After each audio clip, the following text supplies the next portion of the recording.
welcome back to the channel. We got Joel on the CFORCE 500. Oh, that animal. That's the Gen 2 CFORCE 500, all new redesign. We're going to compare it to the CFORCE 600. We are at the power lines. We haven't been here in a while. They're going to be awesome today. Oh yeah, we're going to rip. We got our CFMOTO helmets on. You can get them at Main Street Cycle. We're going to rip for you and swap bikes at the end, and we're going to tell you what we think about the two compared to each other. So I'm going to chase Joel.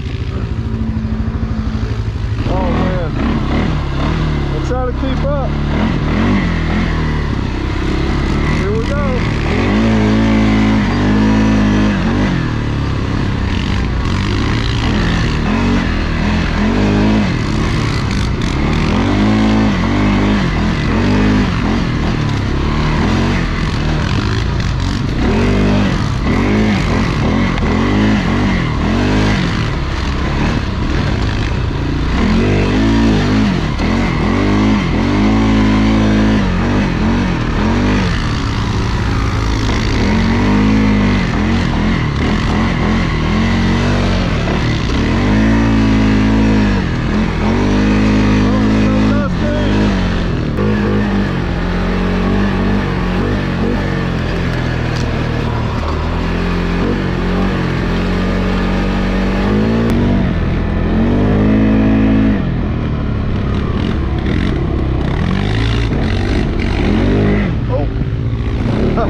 Alright, so we have come to the end of our trail this way. I'm hopping off of the 600, getting on the 500. Joel's going to lead the way on the 600. And we'll swap between our cameras, get you some footage of both of them, and then me and Joel are going to give feedback on the two machines when we get all the way back to the end. So, here we go.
All right, right off the bat, I do notice a little more power on that going up hills. Definitely more power.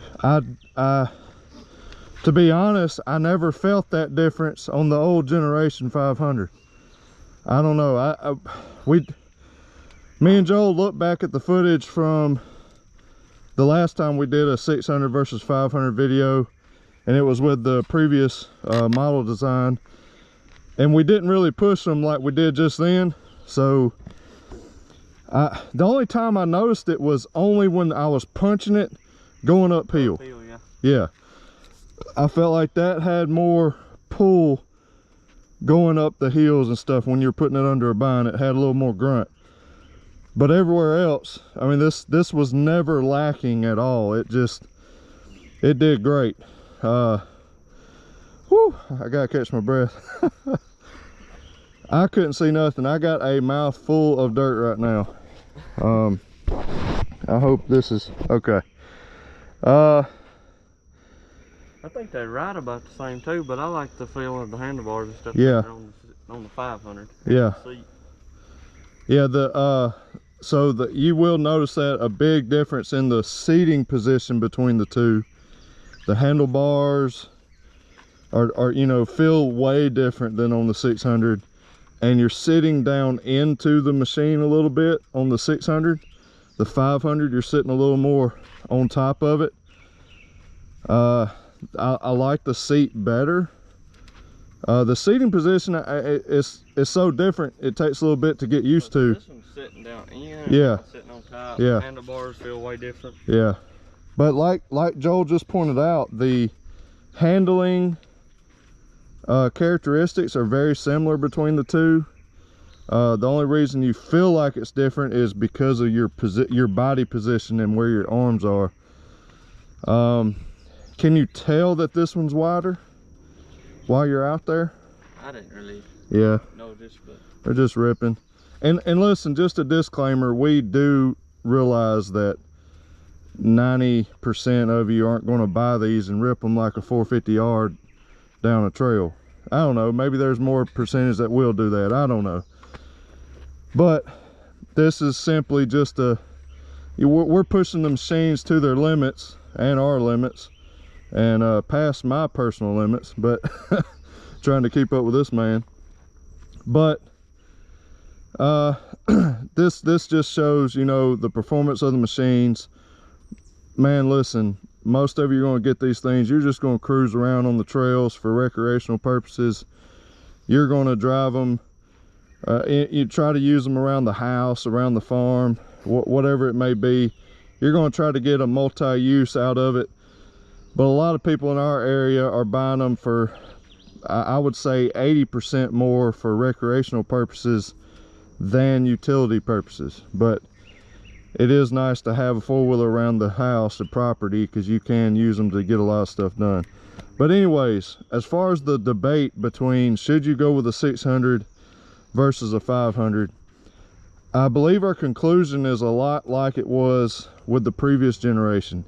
I do like the looks and the feel of this 500 way better than the previous one, but the 500 was always Joel's favorite out of the rest of the four-wheelers. They're just fun, a perfect size, just great to rip around on and even just cruise on. It's really going to come down to you going to a dealership. We would love for you to come to Main Street Cycle in Tishomingo. Come sit on one, sit on the 500. You may like the styling of the 600 more than the 500, and that may be what pushes you to get the 600. It does have a wider footprint, because this is now 44.5 inches wide. This is 46.5 or so, because the 800 and the 1000 is 48 inches wide. It's a beast. So you got about 2 inches more width on this one.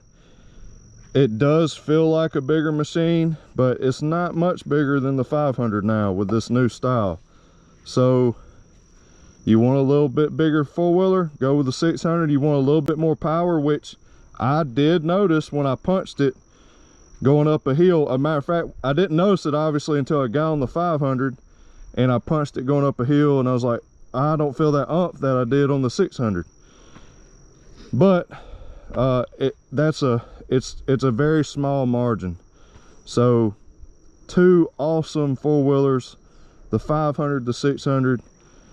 Like I said, it's all gonna come down to personal preference when you see it yourself.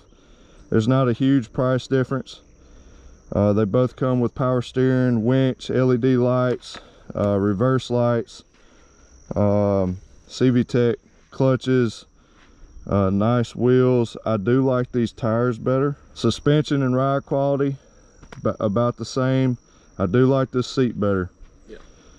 But anyhow, I hope y'all enjoyed this video. Remember, you can go to mainstreetcycle.com and get anything that you need for your CFMOTO, whether it's on-road or off-road, service kits, accessories, even tires and wheels, you name it, it's going to be on there.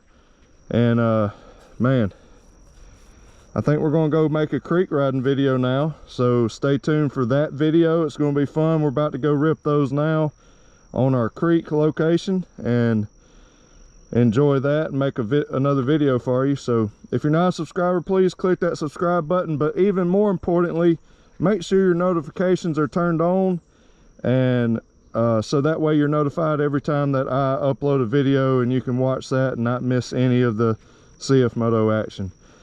God bless y'all. As always, remember to keep it real. We'll see you in the next one.